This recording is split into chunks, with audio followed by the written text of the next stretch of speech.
Yo quería terminar no sé si te acuerdas de la última vez, sí que vamos a hablar de la palabra, ¿de acuerdo? No de volver a la palabra, ¿sí? No me malinterpretes. Yo quería volver otra vez al tema donde lo dejamos el otro día, hablando y descubriendo la voluntad de Dios. No sé si te acuerdas hace muchos días de eso, pero quedó en el tintero un tema importante acerca de conocer y de saber esta voluntad de Dios, ¿de acuerdo? Y retomando aquel versículo donde dice Mateo 6:10, que dice: venga tu reino, hágase tu voluntad. Dice, ¿no? Pues vosotros oraréis pues así: Padre nuestro que estás en los cielos, santificado sea tu nombre, venga tu reino, hágase tu voluntad como en el cielo, así también en la tierra. Tomando este versículo y recordando un poco lo que estuvimos hablando la otra vez, vimos que hacer la voluntad de Dios es el requisito indispensable para entrar en el reino de Dios, ¿cierto?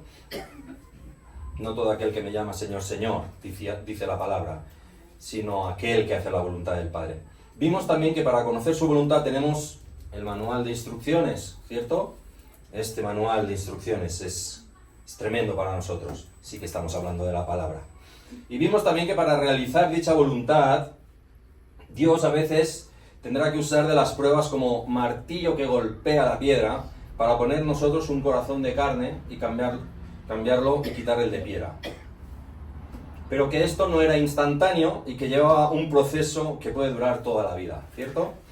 Existe, por lo tanto, y este es el tema que vamos a tratar hoy, una forma más amable de conocer y de hacer la voluntad de Dios, mucho más amable, mucho más directa, mucho más eficaz, mucho más contundente, con unos resultados que nos pueden sorprender incluso a nosotros mismos. Y para ello me gustaría que pudiéramos leer los versículos un poquito más arriba cuando habla de la oración, pues aquí reside el principio de esta forma más amable de conocer, y es en el versículo 5 y 6. Y dice: cuando ores, no seas como los hipócritas, porque ellos aman el orar en pie en las sinagogas y en las esquinas de las calles, para ser vistos de los hombres. De cierto os digo que ya tienen su recompensa. Mas tú, cuando ores, entra en tu aposento y cerrada la puerta, ora a tu Padre que está en secreto, y tu Padre que ve en lo secreto te recompensará en público. Entra en tu aposento y cerrada la puerta, entra en el secreto con el Señor, en secreto con el Señor, en intimidad. Este es el título de esta predicación de hoy: en intimidad con Dios. Entrar en intimidad con Dios, no es necesario que demos ahora aquí un estudio bíblico acerca de los bienes y acerca de la oración, del beneficio de la oración. Casi se puede decir que es obvio que todo el mundo sabe, conoce todo lo que, digamos, todos sabemos lo que es la oración y para qué sirve, pero sí que es verdad que necesitamos entrar un poco más allá en este tema particular de la oración, y es entrar en la intimidad con Dios. Algo que quizá también muchos sepan de qué va, pero en verdad necesitamos saber el beneficio que esto representa para nosotros. Existen en la Biblia varios versículos bien conocidos que hablan específicamente acerca de entrar en esta intimidad. No es necesario que los busques, ya te los digo yo, hay unos cuantos. Salmo 25:14, si después los quieres buscar. La comunión íntima de Dios es con los que le temen y a ellos hará conocer su pacto. En Proverbios 3:32, porque Dios abomina al perverso, pero su comunión íntima es con los justos. En Salmo 51:6 dice: he aquí tú amas la verdad en lo íntimo y en lo secreto me has hecho comprender sabiduría. Hasta aquí estamos viendo que a Dios le encanta entrar en intimidad contigo. Sí. Y nosotros en el mundo del día a día no paramos en este sentido.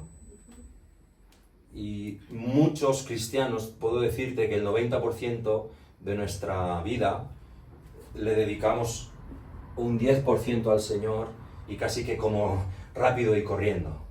Casi, voy a decirte, no por obligación, pero por sentirnos bien incluso con nosotros mismos. Y a veces es necesario parar y entrar en el aposento, cerrar la puerta y estarse quieto. Dice: espera, alma mía, y calla, porque de saber he de conocer, conoce al Señor. Y en Santiago 4:8 hay un versículo muy interesante que dice, no dice nada de la intimidad, pero es algo muy importante. Dice, acercaos a Dios y Él se acercará a vosotros. Este versículo calibra, mide nuestra intimidad con Dios. Porque cuanto más estamos cerca de Dios, más Dios se va a acercar a nosotros. Yo siempre he pensado que estar en oración, entrar en intimidad con Dios, pasar tiempo con Él, se parece o se asemeja a ir en avión o volar. No es que salga esto en la Biblia, pero es como algo simbólico, ¿de acuerdo? Y te voy a dar un ejemplo. Si tuviera que definir, lo podría compararlo como mi hija Erika, que ella es como si fueran un vuelo de estos comerciales. ¿Sabes? Que siempre van ahí arriba, y vuela bien alto y lleva una buena cantidad de personas en oración, lleva un montón de personas en oración. Por otro lado está mi hija Ariadna, que es como si fuera una cometa, que vuela a ras de suelo. Y Zaga, con ayuda de su padre, ¿sí?, que necesita lanzarla un poco, sí, que vuela a ras de suelo, y que aún con un hilo que la sujeta a tierra, ¿cierto? Y sin embargo yo me considero como una de esas avionetas fumigadoras que se elevan cuando es necesario, que vuela casi siempre a no mucha altura, pero que su trabajo está en la tierra, tratando de trabajar en los campos del Señor, ¿cierto? No vuelo muy alto, pero cuando vuelo hago la obra del Señor. La pregunta es, ¿y tú? ¿Cómo crees de ti que estás tan cerca de Dios? ¿Cómo son esos vuelos que tú realizas con el Señor? ¿Eres como yo? ¿Como alguna de mis hijas? ¿O te consideras más bien como un globo aerostático que ha subido hasta arriba de los cielos y es imposible de controlar?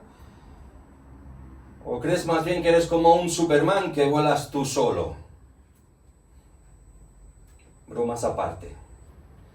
Sea de la forma que sea, en la cual tú vuelas, consideres tu forma de acercarte al Señor, esa forma de volar, y digo volar entre comillas, más bien en tu intimidad con el Señor o comunión con Dios, te diré que no volarás sin el soplo del Espíritu Santo. Es imposible volar, es imposible acercarnos si el Espíritu Santo no sopla sobre nosotros. No sabrás lo que es eso de volar si no confías en que el Espíritu Santo pueda hacerte levantar el vuelo. Al igual que un polluelo de un águila que se espera que vuele por sí solo si no se lanza. ¿Sabías esto, no? Todos los polluelos tienen que lanzarse un día al vuelo y tienen que esperar que, aunque sus padres no les enseñan a volar, sino simplemente los guían. Y lo único que puedo decirte es lánzate y el Señor te llevará, como dice, en la palma de su mano sosteniéndote. Entonces sabrás lo que significa aquello de los que esperan en el Señor tendrán alas como de águila. ¿Cómo suceden estas cosas? No lo sé, pero yo sí sé que el Espíritu Santo quiere que vueles con Él. Y eso solamente, solo y única y exclusivamente se produce, se consigue estando en la intimidad con el Señor. Esto me da pie a considerar la siguiente cuestión. Una pregunta. ¿Qué tenían los apóstoles cuando llevaban Perdón, lo voy a hacer de nuevo. ¿Qué tenían los apóstoles? ¿Qué llevaban consigo cuando comenzaron a evangelizar y a predicar? ¿Llevaban la Biblia? ¿Llevaban estudios bíblicos? ¿Llevaban libros de ayuda? ¿Llevaban, no sé, el móvil con alguna aplicación? No tenían el Nuevo Testamento como lo tenemos hoy. No tenían la Biblia como la tenemos hoy. De hecho, se estaba editando en aquel momento. Se estaba escribiendo. A lo sumo podrían llegar a tener lo que es la llamada la Torá, ¿cierto? La ley, ¿sí? El Antiguo Testamento. Pero ninguno de ellos, o al menos la gran mayoría, no era ni escriba, ni fariseo, ni saduceo, ni era de letras. Más bien eran del vulgo Gente corriente que posiblemente no tenían ni el Antiguo Testamento, o incluso podría ser que ni lo hubieran leído en su vida hasta el momento. A excepción, claro está, de uno, como sabemos, de Pablo, ¿cierto? Pero luego si vemos en los escritos que ellos hacen referencias al Antiguo Testamento, ¿verdad? Eso significa que se pusieron las pilas, como decimos hoy en día, y comenzarían a buscar más al Señor. ¿Qué es lo que llevaban? ¿Qué tenían para dar a conocer esa nueva voluntad de Dios y poder escribir esos libros tan maravillosos, esas epístolas, esos evangelios y demás, con toda aquella inspiración? Sí, llevaban al Espíritu Santo. Sí, llevaban al Espíritu Santo. Vamos a leer conmigo 1 Corintios 2, 9, 13. Aquí voy a dejar que lo busques.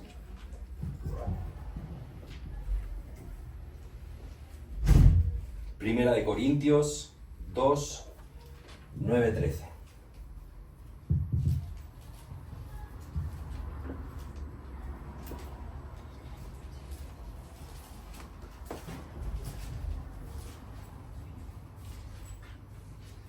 ¿Lo tienes? Amén. Dice, antes bien, como está escrito, cosas que ojo no vio, ni oído oyó, ni han subido en corazón de hombre, son las que Dios ha preparado para los que le aman.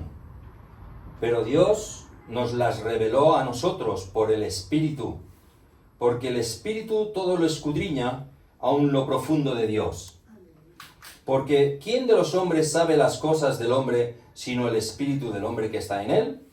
Así tampoco nadie conoce las cosas de Dios, sino el Espíritu de Dios. Y nosotros no hemos recibido el Espíritu del mundo, sino el Espíritu que proviene de Dios, para que sepamos lo que Dios nos ha concedido. ¿Cómo sabemos lo que sabemos, hermano, acerca de Dios? Por el Espíritu Santo de Dios, por la revelación, la inspiración. La Biblia ha sido escrita a través de la inspiración de Dios. Y aquí nos está diciendo que todo lo que está escrito ha sido inspirado por Dios y nos lo ha revelado a través del Espíritu Santo de Dios. Esta es la vía, esta es la forma en que Dios habla directamente al hombre. La fuente de toda inspiración. El que está en continua intimidad con Dios es el Espíritu de Dios. Amén.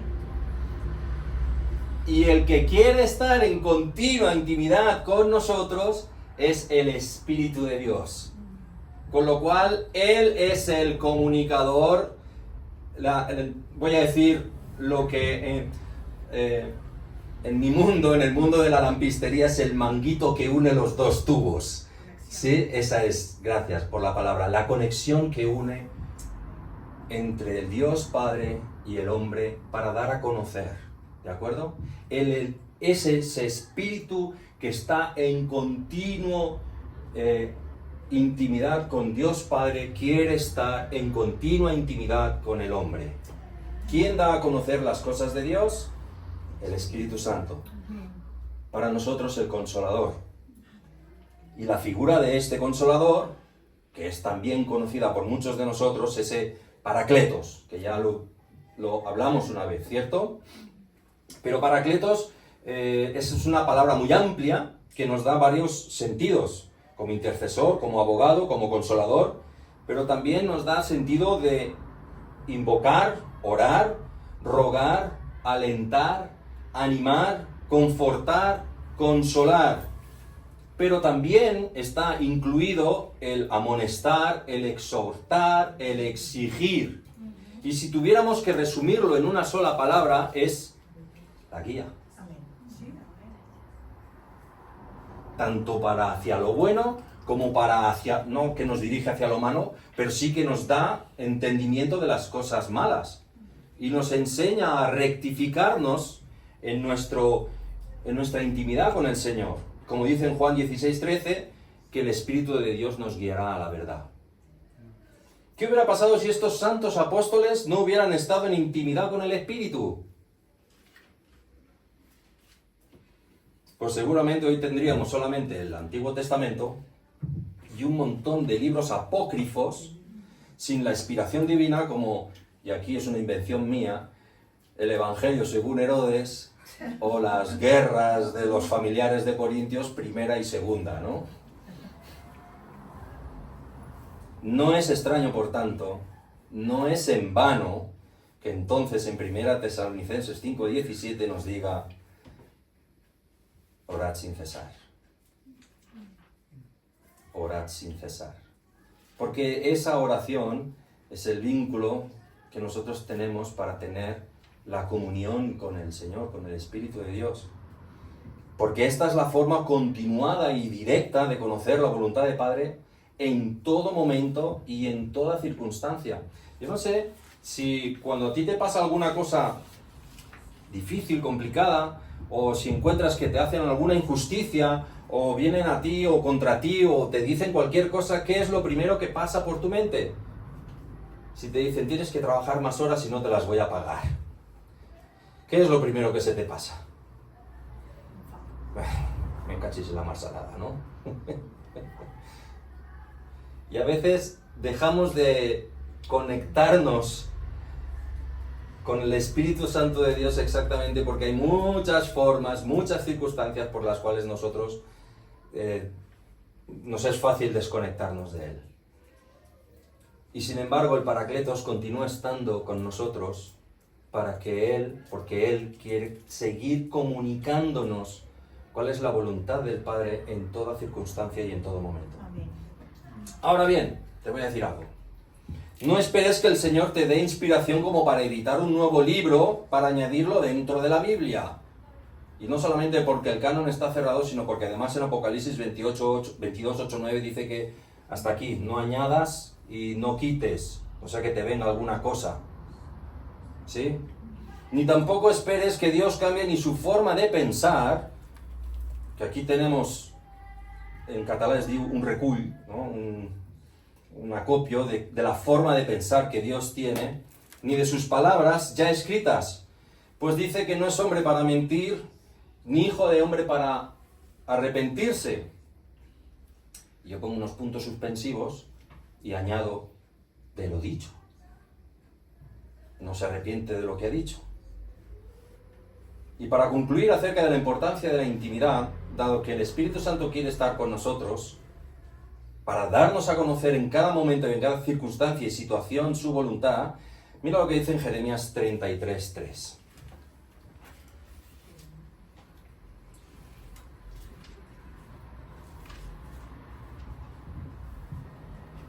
Es un versículo muy conocido por todos, ¿cierto? Dice, clama a mí y yo te responderé. ¿Sí? Es conocidísimo. Vamos a seguir leyendo la siguiente parte, que es el mismo versículo. Y te enseñaré cosas grandes y ocultas que tú no conoces. ¿Cuándo será que tú vas a clamar al Señor y Él te va a mostrar cosas ocultas que tú no conoces? Cuando dice que son cosas ocultas que tú y yo no conocemos, no se trata exclusivamente de cosas que nadie sepa, sino cosas que tú y yo no sabemos, específicamente, de otras personas, de otras situaciones, cosas que no conocemos en su totalidad, cosas que están ocultas para uno mismo, cosas que no conocemos incluso de uno mismo. Y la Biblia, tal y como es la Biblia, es un reflejo para nosotros mismos. Esto siempre se ha dicho, ¿cierto? Pero dice en Jeremías 17:9 que el corazón es más engañoso que todas las cosas. Más engañoso que todas las cosas. ¿Sabes lo que hace el corazón? No quiere, no desea reflejarse en la palabra de Dios. Porque eso le condena. Eso le... ¿Sí? Y no, yo soy santo, yo soy bueno, yo no mato, no hago cosas.